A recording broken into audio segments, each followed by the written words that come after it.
ചക്ക വരട്ടാൻ വേണ്ടിയിട്ട് മിക്സിയിൽ വേവിച്ചിട്ട് മിക്സിയിൽ അടിച്ച് വെച്ചതാണ്. ഇനിയിപ്പോൾ നമ്മൾ അടുപ്പത്ത് ഇട്ടിട്ടൊന്ന് വരട്ടിയെടുക്കാത്.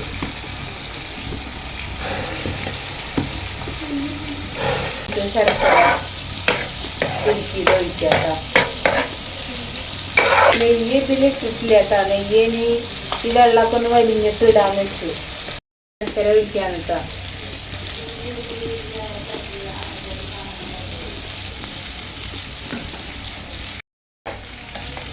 നെയ്യ് ഒഴിക്കാൻ കേട്ടോ.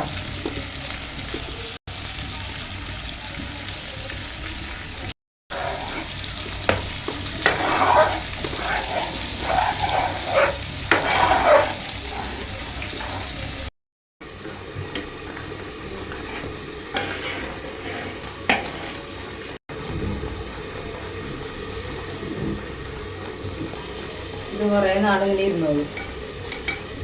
ഇപ്രാവശ്യത്തെ ആദ്യത്തെ ചക്ക കിട്ടിയപ്പോൾ അങ്ങനെ ചെയ്തതാണ്. ഇത് ഞങ്ങൾ കുറച്ച് കഴിഞ്ഞ് ഇതെടുത്തിട്ട് പായസം ഉണ്ടാക്കും, അതുപോലെ തന്നെ അട ഉണ്ടാക്കാറുണ്ട് കേട്ടോ.